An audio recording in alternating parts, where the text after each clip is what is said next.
Hi, Dana from Serious Vanity here on Thursday, May 26th, 2016. Well, I want to talk a little bit today about expectation and knowing. Now, it's human nature to have expectations, and I think that when people say lower your expectations or have no expectations, that is completely unrealistic. We are humans. That's what we do. And there's no sense in having a life plan or taking any sort of business direction if you don't have an expectation of a certain outcome, at least on a base level. But there is a deeper sense of expectation that I've become more familiar with over the years called a knowing.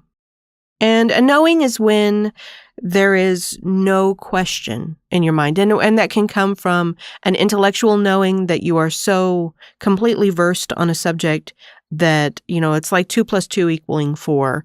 It's just common sense to you that that's going to be the outcome. But then there's an intuitive knowing, and you might not have any evidence of the fact that something is going to happen. You know so deeply in your heart that it will. Now, I have lots of examples of that in my own life as I become more in tune with my own intuition, as I deepen my experience with my own spiritual beliefs, I guess you could say. But one example, about a year ago, around March of 2015, due to a lot of renters in my area coming and going, a small feral cat community had started to grow in my neighborhood. It was a big pain in the butt. I love cats, but if you've ever experienced a feral cat community, they can overtake your neighborhood like very, very quickly and cause problems for themselves and for you. And in this case, it kind of dispersed pretty quickly, I think, because I live near a woods and other neighborhoods, and I think that they kind of all went their own ways. But there was one little cat that didn't, and I came to call her Stella. And Stella, at best, became semi-feral. I felt a real connection to her. I really just cared about her. And she seemed like a sweet little cat, and it was really unfortunate that she didn't show up a little earlier in life when she could have possibly been domesticated. But there was no way that was going to happen. But she did allow me to be part of her life, and I'm big on going on walks. Like I say, I've got a great woods nearby, so that presents a lot of opportunities for us to kind of hang out. Every now and again, I throw her a little bit of my scraps from the fridge, or eventually I started putting out a little bit of cat food once I realized that she was pregnant. And that was not an ideal situation, but she was not tamed to the point where I could capture her. So I decided to help her out, and she eventually took off. And when she came back, she had no kittens. And she was very skinny. So I assumed the worst and, was just going to try again to capture her. And to my surprise, one day I go outside with my dogs, and my older dog that I had at the time, that's since passed away, she pulled to the fence over to a little area where there was kind of a lot of stuff stacked and a nice little camp area for cats formed. And lo and behold, there were 4 little kittens and a very angry mother cat named Stella that was in no way going to let that dog anywhere near her babies, or me at that point. But upon seeing them, I really did have a knowing that I was going to be able to capture these babies and get them to a new life. I really felt in my heart that it was just a matter of time. So I set forth with that intention. I figured she was doing a better job of taking care of them than I could have if I was bottle feeding them around the clock. So I focused on taking care of her, and that's what happened. We cooperated, and I had the patience of a saint, because once she realized what I was going to do at about 6 weeks, I didn't see him for a few weeks, and she came back by herself again, and I was like, okay, well, they must be gone. Something must have happened.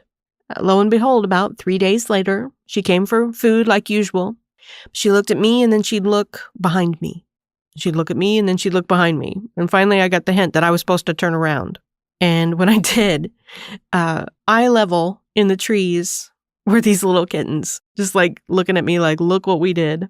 So at that point, they got their names. 2 little black cats. Only one had come back at that point. And 1 little gray tabby and 1 little black and tan tabby that looked like Stella.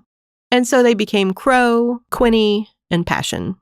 So my days were spent trying to corral these babies with varying levels of success.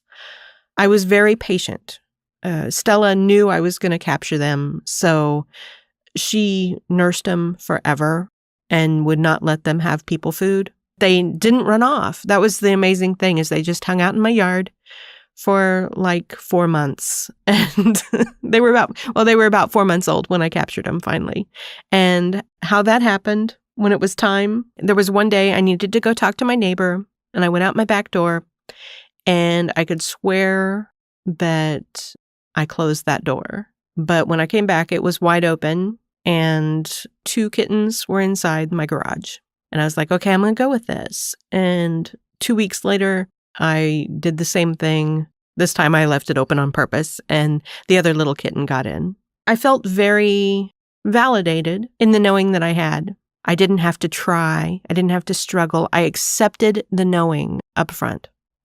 And that's the key when you know something, is you just accept it, and then you put no effort behind it because you don't have to. And it wasn't without some drama. My neighbors were really not happy about the situation because sometimes they would wander around, and especially Stella. She liked to sleep on everybody's cars, and I got told she got into trash, but I don't think she got into anybody's trash. But I think people just wanted to complain about her.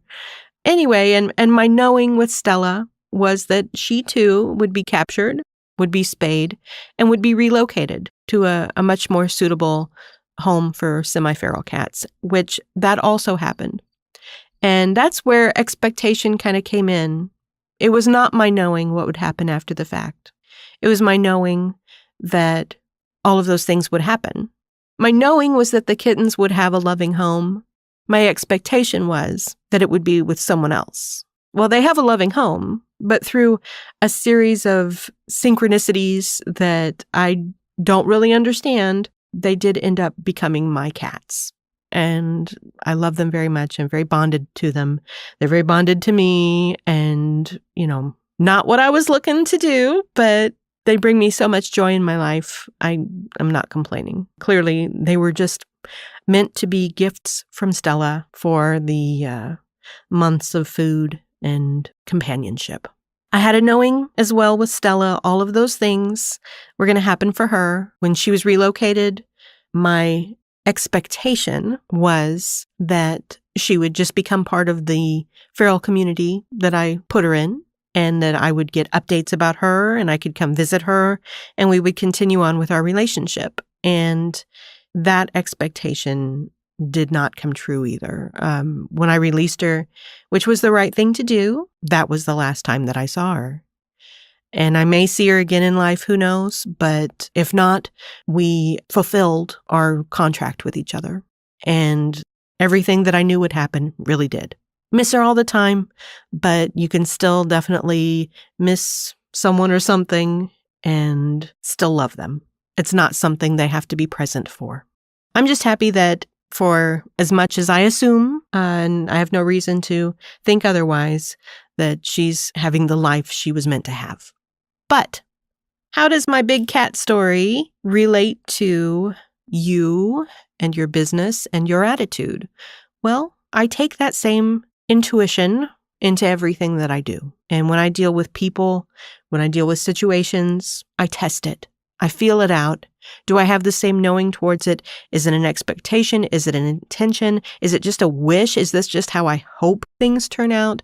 Or do I really feel that that's the end game? And where should I put my effort if I want to make something happen versus do I want to accept that something is going to happen? That's sort of the inner work that we do. I talked a little bit in the Wayne Dyer quote yesterday about mirror work.